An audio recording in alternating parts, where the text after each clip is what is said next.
Do you ever regret getting married so young? A follow-up. If you met your partner today, do you think you'd be attracted to them? Yikes. To locate a flaw in you is to maybe find a needle in a haystack. Maybe there are probably two needles, and one of them is pretty large, and I have already found that one. And that one is... Welcome back to Something More Human, the show where we talk about human connection in the digital age. I'm Sam. I'm Elliot. I will be interviewing Samantha today, which you're probably wondering, well, what do you normally do? Well, if you watch, you probably know, but if you don't, we decided that we would interview each other because we have never done that on the show. We don't really talk about each other, ask each other deep questions. And it was interesting preparing for this episode because I was like, I almost feel like I know everything about you. Wow. And I don't necessarily like that. I want to know more. And if you know Sam, you know that Sam is, I'm going to just beat a dead horse. I say it all the time. Sam is like the most normal person you'll probably ever meet, the most emotionally regulated person you'll ever meet. So I feel like I do know a little bit about your trauma. You don't have very much. So I feel like there's really not a whole lot to unpack. But that's definitely a disservice to who you are because... Yeah, you're making it sound like I'm not that deep. No. And you are. But the problem is that you and I, not a problem, but you and I don't really have... secrets. I'm not saying we don't have deep discussions because we do. We talk about deep shit all the time. But I don't think that I get as much out of you as you get out of me. So this is actually... Philosophically. Correct. So I was thinking about how to go about this, and I was like, I would like to... Are there questions that Sam's friends would like to ask her that some of your friends, you know, they've known you more than I've known you. So that's true. They were like, a lot of them were like, or a few, I only asked a few of them. And they kind of said the same thing that I did, that I've been thinking, which is like, oh, I feel like I know Sam so well. Like, I'm not sure what I could possibly ask. I think that's a good sign, actually. I think it is. Is there anything, a music, book, food, anything at all that makes you feel the most like yourself? Like perhaps something from your childhood or early adulthood. Anything that evokes a feeling, that space from within that nothing else can. Okay, I think a couple of things come to mind, especially being disconnected from New Mexico in recent years. New Mexican food, like a cheese enchilada platter with red and green chili that's spicy but delicious, feels like very much like home. In a similar vein, my mom makes the best bizcochitos ever, which is the state cookie of New Mexico. They're like these anise sugar cookies. Ditto on that. That's like a Christmas staple that every single year our family would come together. The Hispanic side of our family is quite large, so we would do like a white elephant, like a whole thing. And it's really a part of, I don't know, like marking of the season. Dancing also comes to mind, and the idea of sort of like discipline and creativity marrying, which feels very much like my personality. Yeah, I also feel like even though I'm an actual grandma and I love to go to sleep, I feel this way like at a club. Like if there's music, I used to rave a lot in high school. So if there's like danceable music, the way that I like music is based almost entirely on danceability. So I was feeling very stressed last week and like really overwhelmed. And I saw a TikTok of people like, okay, I'm just going to treat my like sadness of the day with a dance party in my kitchen. And while you were at work, I just had a dance party with the dog. That like feels so fun and is also like very physiological. So when are you going to start dancing again? Actually, 2 girls from my book club took a class last week, and I was like, oh my God, take me to the next one. And they said that it's on Wednesday. So maybe on Wednesday I'll go. Nice. Hasn't Allie invited you too? And they do Allie, different types of dance though. Yeah, I don't know much about her studio, but she invited me, and they are also having a Halloween show, which I would love to go to because I also would love to consume performance. Fun fact for you listeners, your brain, like if you're a retired athlete, let's say you're a soccer player, when you watch soccer now, the same areas of your brain light up as if you were actually playing. So like if I watch dance, my toes are like diddling around in my shoe uncontrollably. This was really hard. Wow. Yeah. Because I feel like I have to literally rack my entire brain and everything that's happened in my entire life between then and now because I know there's something in there that would be like amazing, and I'm not going to find it, and that really bothers me. And so preparing for this, I was like, I need to rack my brain over the last 8 years of our relationship, almost 9 years of our relationship. I need to look through like all these notes, and like, I don't know why I'm like this, but I'm like, oh, there's got to be a question there somewhere that's not like a question that I could find on Google, like 50 questions to ask your partner to get to know them better. Like, I don't know if it's pride, but it's like, I don't want to do that. I want to be able to ask my own questions, you know? So I came up with one. And I try not to make it about me. I really try not to make these questions about me. But inevitably, What do I love most about you? yeah, no, I'm not asking anything like that. If the world was ending in 2 days and you died tomorrow, and I had less than 24 hours to write your eulogy, how do you think my eulogy about your life would start? Oh, I think that you would cry a lot, which I love. And I'm actually surprised, for those of you that were not present at our wedding, Elliot actually did not cry, which I am so shocked by. It was too cold. Maybe similar thing, you were so nervous you can't cry. Maybe that might happen. Sorry, what do I think you would say? How do you think my eulogy about your life would start? I think you would say words like, if you know Sam. Yeah, probably. Insert montage here of you saying, if you know Sam. If you know Sam personally, and if you know Sam, You would say that I'm very ambitious and very, keep in mind the world's ending tomorrow. I don't understand. What does that have to do with I'm me? just keep providing you context. I'm already dead. Keep in mind the world ends tomorrow. I don't know. I think that you would say stuff like, she's left a mark on you the way that she's left a mark on me because you love me so much. I feel like I would do a PowerPoint presentation for your funeral. You know, list all of your accolades. People need to see the visuals. We'd listen to a book in 2 speed. You know, Or yeah, you might, be or like you an might, application for heaven or something like that. you might collect all of the photos that you've taken of me over the last 8 years and just sort of like slideshow them. That's all you got. Yeah, this is actually uncomfortable because I'm just like tooting my own horn. You did that for me, so I thought I'd reciprocate. You had Yeah, something that I had to basically compliment myself. That's tough to do. It is. See, it's tough to do. No, it is. It is. It's kind of weird. I don't know why. It's very Right? interesting. Recently, Elliot did give a PowerPoint presentation about how our summer was, and it was very sweet. And he said some really nice stuff about me. And then our friend said, who is single, I need to find a man who loves me as much as Elliot loves you. And if not, I don't want it. That's really sweet. That's so sweet. And also like, yeah. I spoke about it. You're talking about it right now. I spoke about it on maybe you looked at my notes before we did this episode? I didn't. I spoke about it on my summary presentation, which is a presentation of your summer. That was a lot of fun to do. And I think that people would think of their summer in such a rich way if they could do it.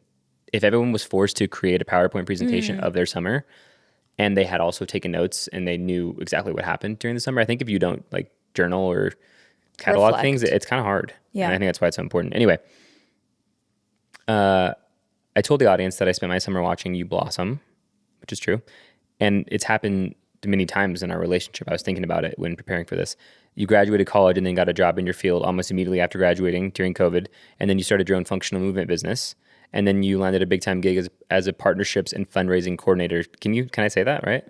Manager. For a yeah. black tech company in the Bay. And you excelled in every possible way and made some pretty good money. And then we spent a year out of work developing the podcast. And then we had to get jobs, and you started working as a podcast editor and producer. And this summer you morphed again into an audiobook narrator. And your friends have said, and I said this at the presentation, that they don't know anybody in life who makes life their bitch the way that you do. And I think the question is, I think people are wondering how. Do you think, I think about it often with you, and I'm like, is it like, do you think part of it's genetic? I'm not saying that. That's not to say like there's nature versus nurture. That's not to say that you haven't put in the work, because I know that you have. But I think there are some things that seem intangible about you. Like there are some things that it almost seems as if you don't have a inner critic. Yeah, almost I mean, ever. I think a huge part of it is that I don't have an inner monologue, which for you feels like an absolute alien psychopath thing to say. But I think that's a huge part of it. So I think that I am not standing in my way as often as the average person is, because I'm just like not wrapped up in my head as much as someone like you are. I also think that my dad is somebody who's very much like, unapologetically himself in every possible way. And in some ways, you're like, oh my God, stop, you're embarrassing me.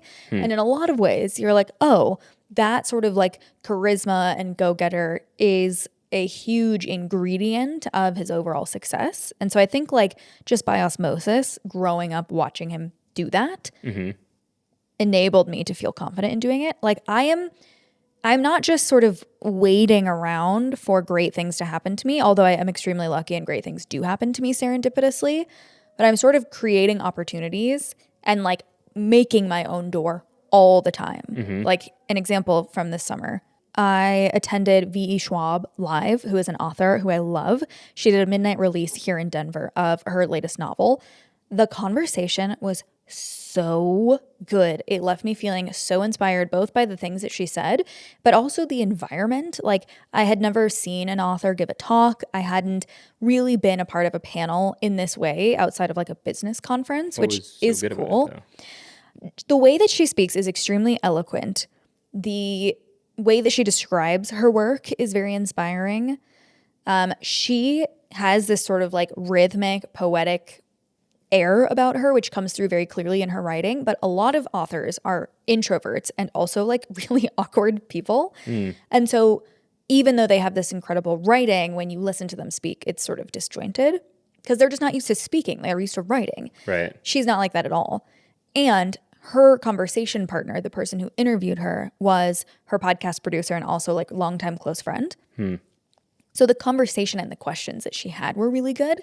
And I was like, oh, I want to do that. Like, I want to be the person who asks authors questions to sort of like pull out these really fun, interesting tidbits and ideas for a live audience. So I just found the email to the events coordinator at Tattered Cover, which is a huge bookstore in Denver. And I was like, hey, here's who I am. Here's what I do. I'd love to be on your moderator roster. What do you need from me to make that happen? And she was sort of like, yeah, who are you? Like, we should meet in person. I'm like, yeah, great. Like I created that opportunity for myself because I just wanted it and I reached out. And I think there are two things that come with that. One is the answer is always no if you don't ask. So like the worst thing that happens is you're just in the position that you're in if you don't ask. Yeah. And two, most of the time, no one's going to make it happen for you but you. So like why not just go after it? I don't know. I have a fire inside me that some of it is just, I don't have words to describe it. So there's no magic trick. You think that part of it is biological, though?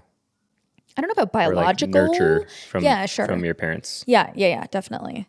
You're saying your dad was your mom also a person that kind of, I don't know, did both of your parents instill like you can do whatever you want to do, like you can have whatever you want to have if you work for it? Yeah, I think my parents also just believed in me. And so I didn't have internal or external voices in very formative years that were like, oh, you can't do that, or oh, you shouldn't do that. I think that people think that things are really, really, and certain circumstances, things are really difficult to achieve, like things that you want in life are difficult to do. Mark was talking about wanting to be a physical therapist, but he's like, I have to go to school for 4 years. That's something that I have to do. I feel like I could do without that and learn on my own in a year, but like I have to go to school. So that's difficult to do. Did you tell him that I almost went to PT school? I don't know why I didn't. I was thinking about it, but the conversation was just flowing. But I guess what I'm trying to say is that it sort of sometimes is that easy. And I think I get in my own way thinking, oh, it couldn't possibly be this easy to get a promotion. It couldn't possibly be this easy to hang this photograph in this establishment. It couldn't possibly be this easy to collaborate with this other creator in my city. It's like, well, no, it is though. Like it is. It's a matter of asking a question, you know? Totally. And that again goes to, we always say like, the quality of your life is determined by the quality of the questions that you ask. And that is also about quality of questions that you ask, not to get to know somebody, but to open a door for you. Yeah, absolutely. For yourself. I also think like in the same vein as everything happens for a reason, or like glass half full, even if you do get a rejection or things don't quite work out in the way that you hoped, usually there's something else later that comes out of it. So for example, when we talk about meeting friends or like meeting people in a new city, even if you don't become instant BFFs with someone, you have no idea who that person will introduce you to later down the line. And so when I put myself out there, I get a lot of joy and pleasure from like going into my local coffee shop and them knowing my name. That doesn't happen if I don't introduce myself. It's true. Do you know what I mean? And so even though like we're not going to be BFFs, like that barista might know my name and know that we have a podcast, and they know someone else who knows someone else. Like, do you know what I mean? The web of human connection is really cool, but you have to sort of feed it like a sourdough starter. Sure. That's true. You work at home like most of the time. Yeah. So that's pretty impressive because you don't work around other people. You literally work in our closet. Mm-hmm. So I think you do a pretty good job with balancing your time. Yeah, or I do this thing, which I think is really uncomfortable for a lot of people, which is I offer a connect the dot for someone. For example, when we first moved to Denver, I was adding people on LinkedIn like an absolute madwoman. And LinkedIn is sort of like the old days of Facebook, where usually people will accept even if they haven't met you in person, unless they have this like strict rule. And so there's a person who runs a coffee shop in Denver. We just so happened to be touring a co-working space, and she was like, oh, here's so-and-so from this coffee shop. And I said, hi, it's great to meet you in person. I'm Sam. Shook his hand, looked him in the eye and said, I recently added you on LinkedIn. Oh, and at Killen. Yeah. And he had accepted my invitation. But sometimes in the moment, it's difficult for people to make that connection. So even though it might feel awkward, like, oh yeah, we've met, or oh yeah, you know me. If you can remember those connect the dots moments and do it for the person, I think that also makes you more memorable. Like, oh yeah, that's where I've seen your face. That's where I've seen your brand. That's how I know you. It just makes it a little bit more impactful. Sure. To locate a flaw in you is to maybe find a needle in a haystack. Maybe there are probably two needles, and one of them is pretty large, and I have already found that one. And that one is that you're very messy. So that one's, and you find every day. That one's taken out of the haystack, but there is another needle in the haystack that is yet to be found. What is something that you're really bad at, and that you wish that you could be better at? I'm not very good at drawing, I'm not very good at drawing / and or painting. Yeah, but I wish we could flip the camera around. But I did recently just like copy a painting that I saw that I really liked and like did it for us. Looks pretty good. It honestly kind of slays. That's really funny. This is what I mean by deep. I'm looking for like things that I'm bad at. I'm not expecting you to answer a certain way, but like this is kind of what I mean. Which is like I'm just a little bit too wholesome. It's a little bit up here. Okay. It's a little bit up here. I think that my greatest skill is compartmentalization. So I sometimes struggle with like, I can intellectualize my feelings, but it can be challenging for me to like feel my feelings. Interesting. You went to therapy for quite a long time. Yeah, and we talked about it. Yeah? For quite a long time. And? Yeah, and it's just like a skill that you have to build. What's the skill? The skill is not to compartmentalize your feelings, but to feel them? Yeah, the skill is to like think about the ways that certain feelings are physiologically for you. Like, how does anxiety feel? Like, how does happiness feel? How does, like, to pause and sort of document for yourself, or like take a moment to think about. So could that be what you're bad at? Yeah, feeling your feelings, and that you're good at intellectualizing them? Yes, yeah. Could you elaborate? What do you mean by intellectualizing your feelings? Like, I'm good at being like, oh, yeah, that is sad. Or like, oh, yeah, that does hurt my feelings. Or, oh, I'm feeling angry. And like, here are sort of like the ways that we arrived at this situation and the ways that we can resolve it. Yeah. Which is a little bit, again, in this like surface level sort of intellectual sphere versus a little bit more like deep and meaningful. Yeah. I don't know how to go there because I don't do it very well and often.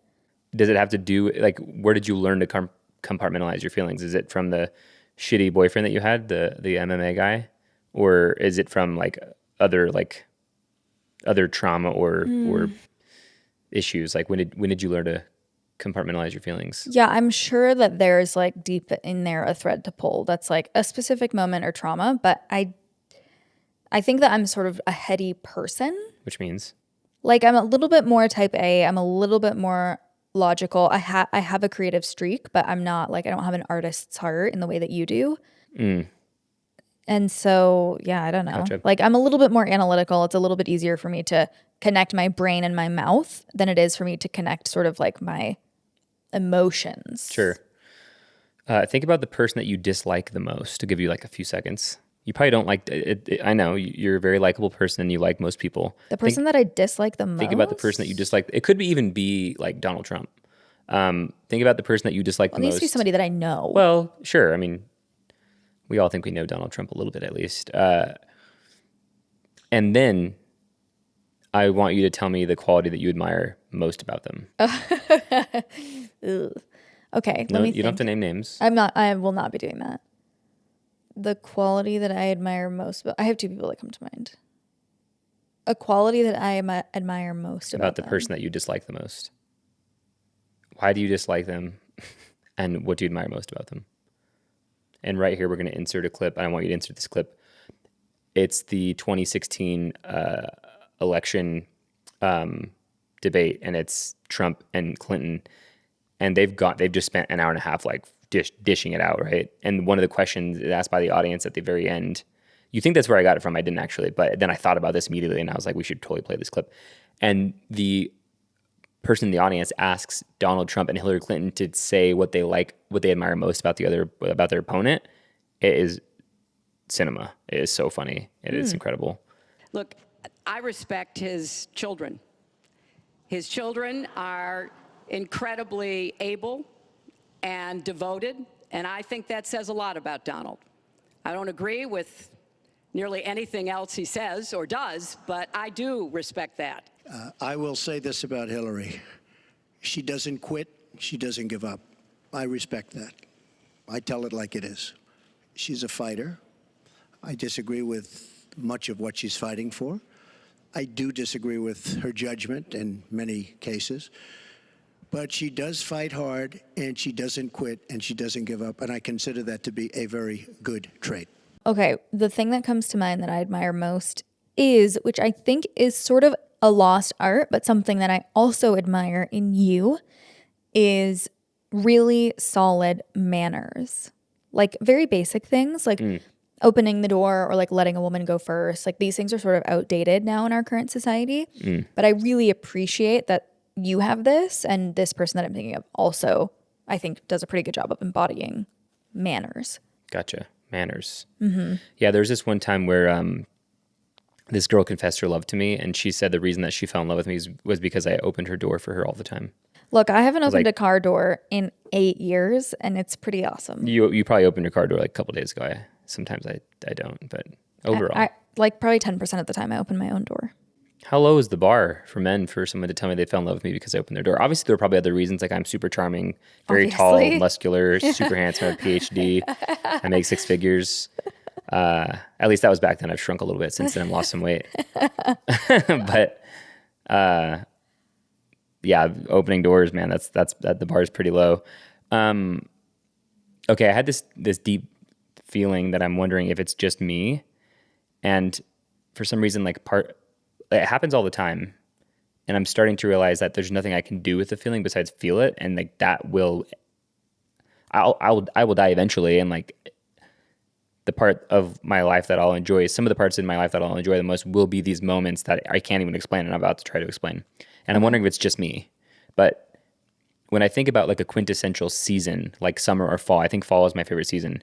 For example, the fall, or like let's say, for example, the summer, because I have that one in my mind a little bit clearer. My brain instantly pulls like all of these memories from my past, like ones I can't even remember anymore, and it uses like sounds and smells and like vignettes of people and like parts of an environment, and then my brain puts them all together. And it's like a scene. It's almost like a painting, like a moving painting, or like a moving picture, like a live photo from the iPhone. And I can't really usually hear, but I can see it in my brain. And that usually happens when whatever's happening in the present moment triggers, and it's usually like a combination of like smells or tastes or sounds that ignite this thing in my brain that is like the coolest thing ever. and it's really hard to explain. And I'm simply wondering if you have that thing. Like if someone asks you, like when you think about a quintessential summer evening, are you pulling all of these? Is there something that instantly starts happening in your brain where this picture starts creating itself, and it's a bunch of different images and experiences and memories from like all of your past that's stacking on top of each other to create a photo or a video or a reel? Or are you just thinking about, oh, well, what do I like about summer? I like these things, and then you put them together that way? The short answer is no, but the long answer is that there's a memory that sticks out, which is always triggered by a very specific Odessa song. It's Oh, yeah, I remember this. I think I'm like a senior in high school. So I'm like on the precipice of, I don't want to say freedom, but like this really big shift in my life. I had my own car. I had my own driver's license, obviously, to drive the car. I'm a senior in high school, so I'm 17. I'm the youngest of my grade. So I had sort of like some time and freedom. I had a job, so I had a little bit of money, but I was still living at home, and I couldn't quite do things without my parents because I was 17, not 18. And I have this memory of like I was taking a couple of college classes, driving out of the like far East Heights CNM campus. And you know the dam over there? Oh, yeah, that campus way up there on like Wantabo or something Yeah, like that. yeah. Okay. Yeah, So yeah. it's summertime. The windows are rolled down. I'm blasting this song. I have feather earrings on, so they're like dangling. I had a very boho style at this time. And I just drive over to the dam by myself, and I just like sit and stare at the horizon. That's cute. Yeah. Yeah? Yeah. That's beautiful. an extremely vivid memory that I have that song brings back all the time. And it sort of feels like the tipping point before you go one way or the other between sort of childhood and adulthood. Do you know what an epithet is? No. An epithet is like it's a descriptive phrase that expresses a quality or like characteristic of a person. Like, for example, Alexander the Great. Oh, Do you know what I mean by that word? I didn't know that's what that word was, but that is what an epithet is. I was thinking epigraph. Those are different. Sure. Yeah. So obviously some historical figures have epithets. What would you like yours to be after you're dead? Sam the badass bitch. No, I'm just kidding. Culture might devolve so much that will be Possibility. a very normal epithet for kids' textbooks in 100 years in the future. Alexander the Great, Sam the badass bitch. Sam the connector. Oh. Yeah? Yeah. What do you think about that is so important? I mean, I think in a lot of ways it's ego, like this idea that I was describing earlier of walking into my neighborhood coffee shop and them knowing who I am, like recognizing who I am, like knowing my name. That just feels so good. This also goes back, I think, to watching my dad do that. My dad is retired law enforcement. So just sort of like by the nature of what he did, people knew him all over Albuquerque. And so we could not go anywhere Still can't. at any point Still and can't. not run into someone that my dad knew. And at the time, it felt like sort of annoying. Like as a kid, like at dinner, you're like, ugh, again, like another one. But now as an adult, I'm like, oh, I crave that exact same thing. Like Totally. it just feels so good to see and be seen in the world in that very specific way. So one of the things that I think A, makes a lasting impression, but also B, sort of feeds this beautifully serendipitous web of human connection that I was talking about earlier, is to connect people and is to offer recommendations or introductions. You also do this in a very, very natural and like enthusiastic way, which is to make recommendations of places that you love, or, oh, you're visiting Albuquerque for the very first time. Here are all of my favorite places. Here are all of the things that you must do. Here are the things that you should skip. You're so great at doing that. Yeah, I think that is being known in that way and having left an impression in that way is in a lot of ways legacy. Yeah. I mean, it's a sign that you're well connected, which means it's a sign of positive social health. And I do think that's why your dad is so healthy. Your dad doesn't smoke and your dad doesn't drink and Also really that. never has. So that's definitely part of it. But your dad is 70, whatever, older? 76. Damn, my Yeah. boy. He looks great. And I think that's part of it. It's like he has such he might not be hanging out with those people all the time, but he knows so many people. And I think that his life is much richer because of that. You even have you even have a photo of you and your dad in the good old Hillary Clinton Yeah, I do have a on your photo. parents' fridge. Yeah, She- I did. she I did played- meet Hillary Clinton. She touched you. She cursed you, man. With many good things is what I meant, because you're a pretty cool person. So she must have. Sam for president? No, I'm just kidding. I would never run for Yeah, president. don't do that. You're not one for dwelling on the past, really, or having regrets. Yeah, I'm not. But there has to be one. So if you could erase one thing or an event from your memory that you're comfortable sharing, what would it be? Yeah, okay, this is tough because I also, back to this like woo-woo idea that everything happens for a reason. I am extremely proud and excited about the person that I am today. And like the shitty things that happened to me are part of what shaped this version of myself. Yep. Can't get out of the question. Something that if I could erase. Or forget. Yeah, I mean, I think the one that comes to mind that I probably could have done without is this shitty boyfriend that you mentioned earlier. Yeah. It didn't last very long, maybe like 8 months.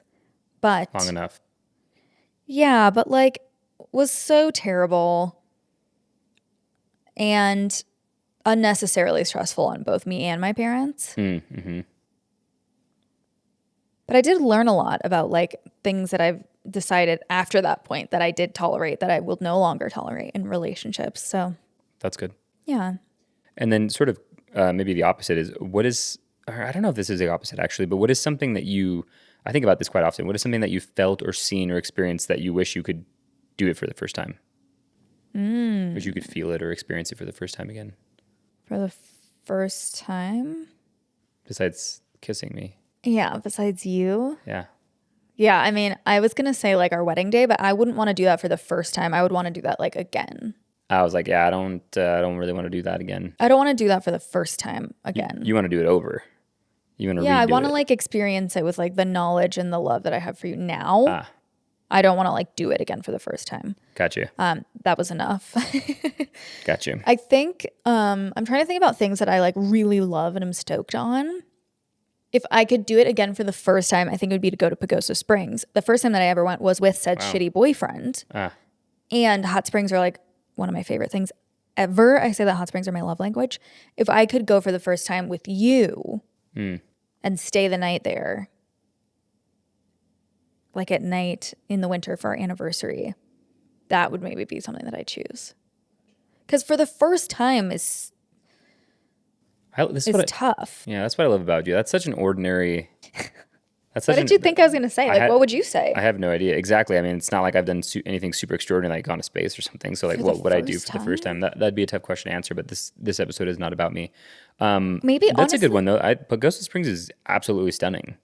You know, yeah. The river, the view of the river there, and the cold plunge that we didn't get in because it was like 45 degrees. We'll have to get in next time. Yeah, well, now we're a little bit more like attuned to how challenging that is. Or something like getting a tattoo, because I feel like when I was 18, my tolerance for getting tattoos was a lot higher than it is now. Like as I get older, I just don't sit as well, I feel like. Or maybe it's because I know that 3 hours is my limit. And when I was 18, I didn't know if I had a limit.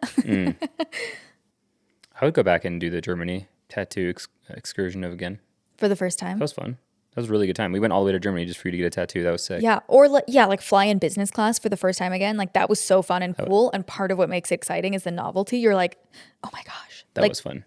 Like a very silly thing is at the end when you fly business class in KLM, which is a Dutch airline, at the very end, they come around with these little ceramic Dutch houses that are filled with Dutch gin. And when the woman came around, I was like, how much is it? Like, are you trying to sell this to me? Like, I don't want to buy one. And they're like, no, it's free. Like, which one do you want? And I'm like, oh, well. Better be free. Those were damn expensive tickets, man. It's the least they could do. Yeah, it just didn't occur. I thought that it was a sales pitch. Like, hello, look at all of these cute novelties that you can purchase before you exit to memorialize your trip, which would not be surprising to me at all. No, for sure. No, I see where you're coming from. They are really cute. They're on our kitchen counter right now. This question is pretty controversial because it's not coming from me. It's coming from a friend.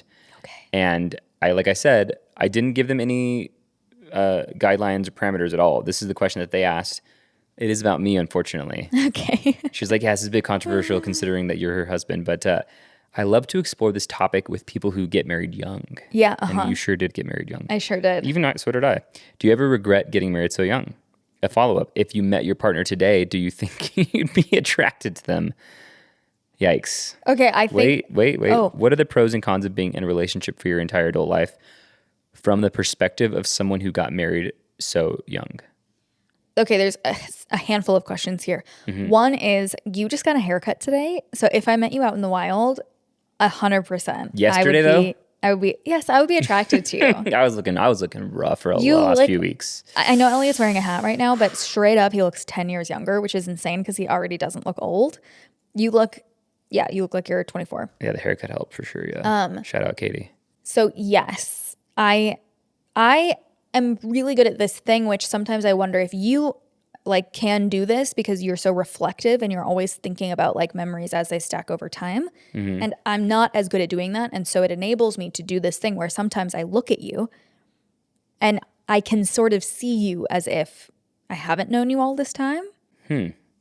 You can do that? Yeah. And I'm like, oh, like, wow, you are so cute. So yes. That's a skill, actually. And it's funny you're saying that because there was a moment where I was at Donnie's house last year. It was so weird. I'm getting emotional for some reason because it was so strange. I didn't try to do it, but I was like there. And I was like, is this what like losing your mind feels like? Because I was instantly like, I saw the mountains in the background and I was like, this is stunning. Like I'm having such a good time right now. Like I'm with my friend. He has a child here. Like we're just playing around, playing football. We're watching football. Like it's a beautiful moment. And it's not familiar. Like it feels new. Everything feels new. And so I've tried practicing that lately, which is interesting that you're even bringing that up, which is like, can I see this person in a new way? Like, can I look at you and not really see you as my wife, but just see you as a human being who doesn't have all this history between us, especially in places like I think I take Denver for granted so much. And I think everyone's reality is so much different. The way that I see Denver is just not the way anybody else sees Denver. The way that you like, when I tell you right now to imagine our neighborhood, like I think about it completely different than you do. Yeah. Completely, and it's like, can I see it from a different perspective so that I can appreciate it a little bit more, Yeah, what about the other? Is the other question, do I regret getting married so young? Yeah. I kind of think that part of the beauty of it is the naivete. Like, I didn't feel as like scared of the commitment of marriage and bogged down by like the reality of, relationships and marriages failing around me. Like I have friends that are divorced. Like we have friends that like it just didn't work out. And I think that that is part of the beauty of getting married young is like there's so much that we just did not know and we just jumped in with this sort of like blind bliss. And I love that. Like I think that I would be way more hesitant as like a 30-year-old. That's so true. If you asked me to marry you in 5 months, I would be like, you need to pump the fucking brakes. And then I was like, yeah, this is amazing. And so like beautiful and wonderful. I think, right? Like I think if I had met you for the first time now and we had this same experience of falling in love, would I have still ridden the wave in the same way that I did? Maybe, like because I love serendipity and I like, maybe, I don't know. I might have stood more in my way. I don't regret getting married young.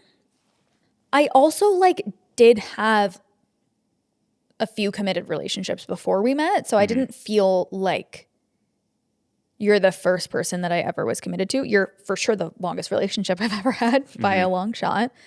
I think some of the pros are, in a lot of ways, I feel super fortunate that we found each other so early and we like get to build a life together and we get to grow old together, hopefully.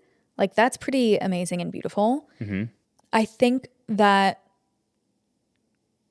being able to watch like these different phases of life transpire and still stay together is really cool. A lot of times I think people grow apart.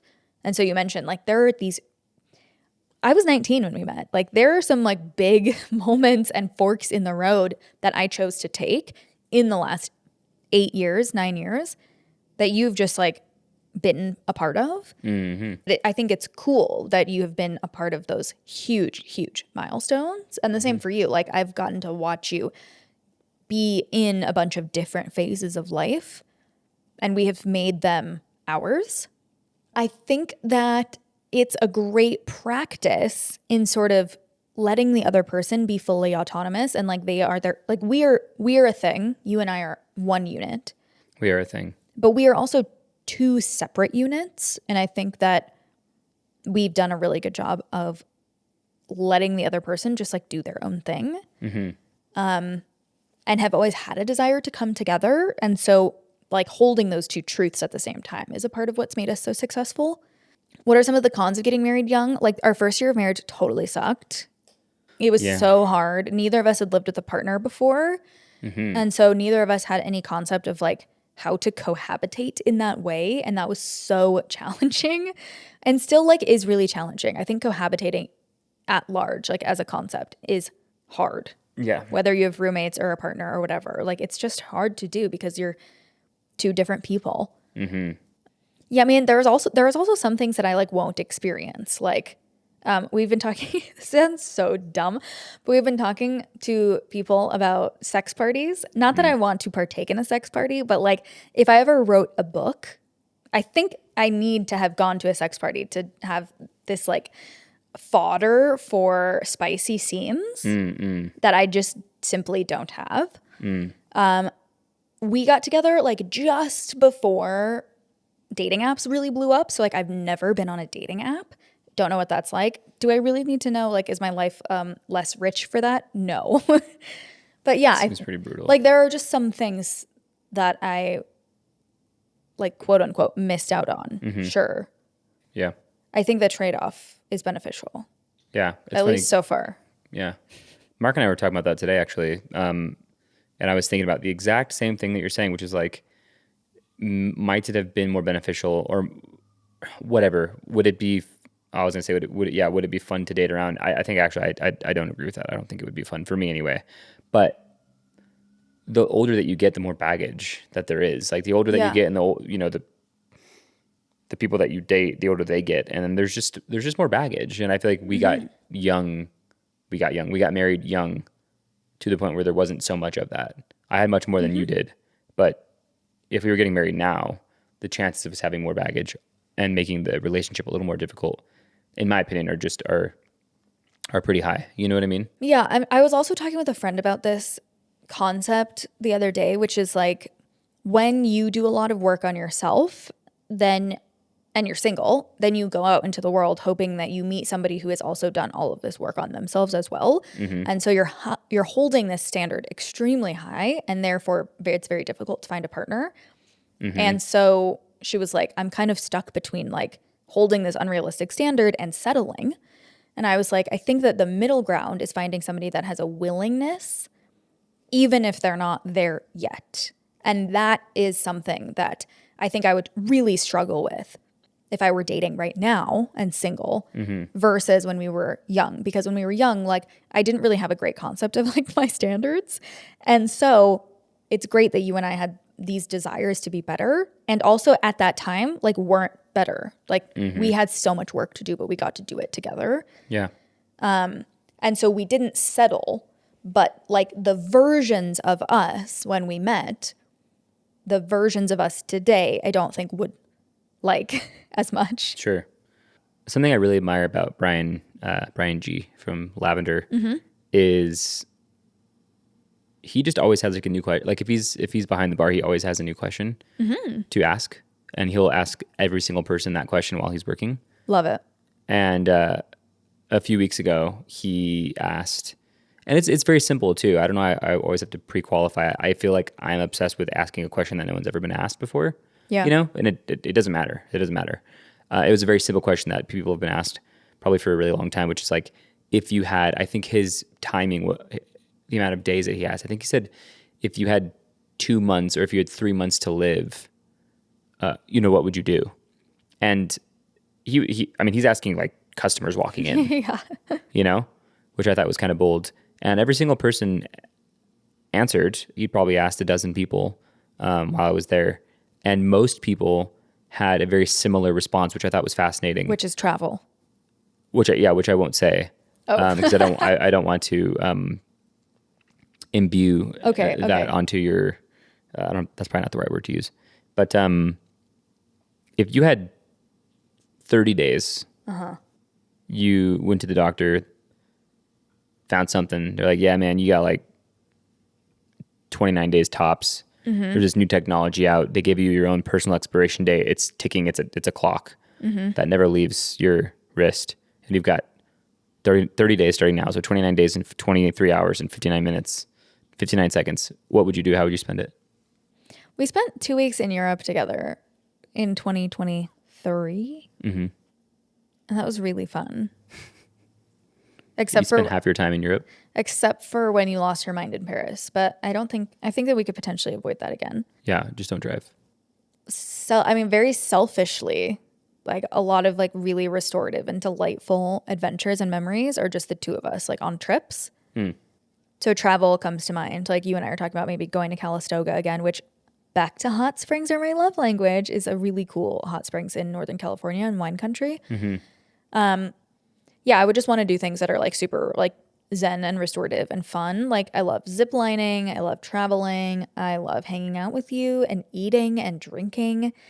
So pretty much this things that you do all the time, but you would travel more often. I would just take a 30-day vacation. What do you think it is about everyone's response that's like, I would travel? Like, what is it about getting away from the normal that is, it was 99% of the answers. I mean, it was, it was 100% of the answer. It was like, I would travel, or it would obviously be like, I will travel with I would bring all my family together and we would, go to Greece or something like that. What do you think it is about traveling? Is it just the newness? Is it just like the novelty of something that you've never done before? Yeah, I mean, I think that part of it is that finances are prohibitive for most people. And so when we think about travel, we think about it in the future because we're saving for it. And so if you said like, okay, well, everything that you've saved for is going to be absolutely useless in 30 days, that sort of like resets the timer. And you're like, okay, well, if I only have this much saved, I'll just go do it now and like make it work with what I have. I think that's a huge part of it. Another part of it is I think that we're in a culture where people are really overworked and burnt out. And so the idea of like stepping away from that is big. Not totally novelty is up there. We feel like life is longer and extended the more novelty we experience, because the more novelty, the more sort of new memories. And that makes time feel expansive. So yeah, a 2-week trip can feel like it goes by really fast, but you've also made so many memories. So you're like, wow, it really has been such a rich and full 14 days or however long. Yeah. I also think that there is something innate about people that makes us want to like see other things, even just temporarily, because we know the things that are close to us. And so, especially with the internet, we're like, oh, well, I've seen the Trevi Fountain. I'd love to like actually see it in person. Or I've seen the beach, the black sand beaches in Hawaii. I'd love to do that. Or like I've seen whatever. Like I'd love to just experience that for myself. So sort of this element of FOMO, like overcoming FOMO. Yeah.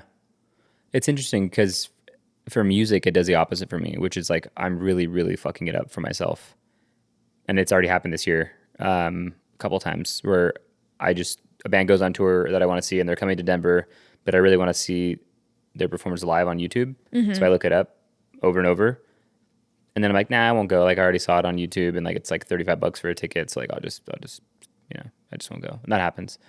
But it doesn't happen for places because I was thinking, oh, like when I see a place, I'm like, oh no, I definitely want to go there and see that for myself. But when it's music, I'm like, meh. You go deep on the Google Maps. You all know Elliot and his Google Maps. Yeah, I do love Google Google Maps. So interesting. It is interesting. Yeah, this was a really difficult one to prepare for just because I could ask you so many things and I wanted it to be...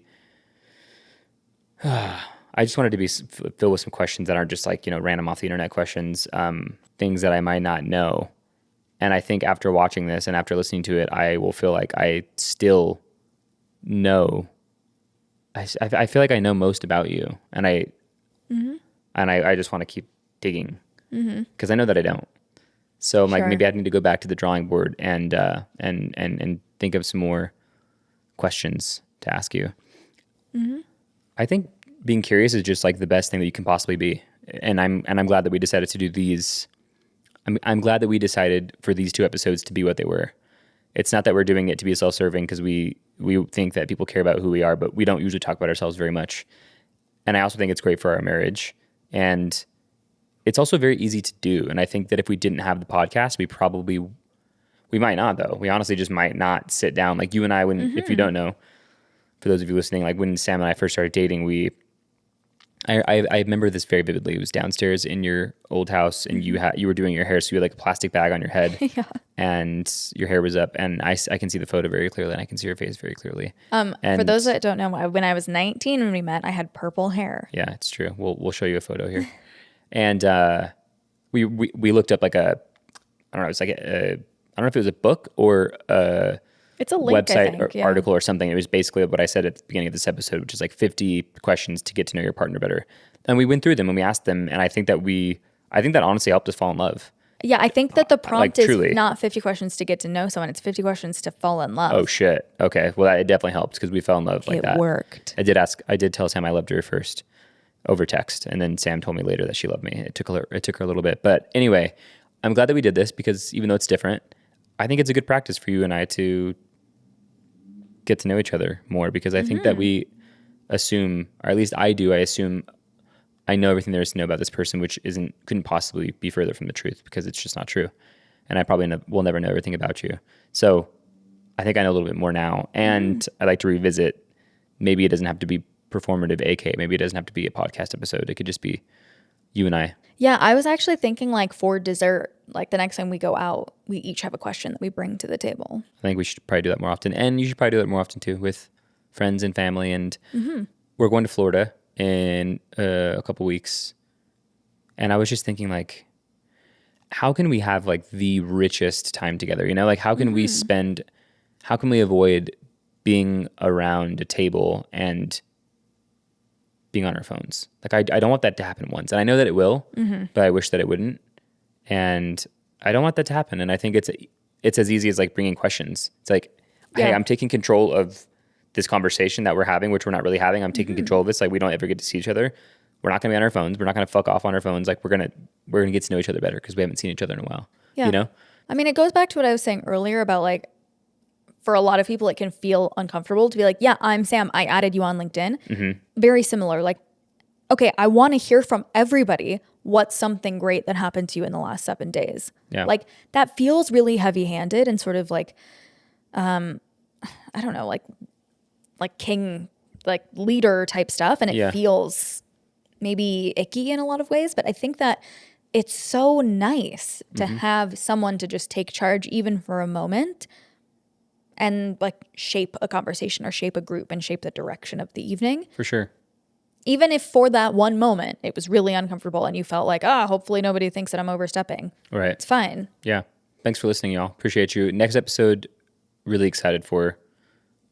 This one's a long time coming. Oh, yeah. I'm also very overwhelmed with preparing for this one because I have at least 1 million questions that I want to answer because I feel like the guests that we're about to have on have the blueprint for a better society. I think they do. I think they've got it figured out. So we need to figure out a way to extract it. Extract it. Like the Krabby and Patty give it to secret you. formula. Exactly. Okay. Yeah. Love you guys. All right. See you guys later.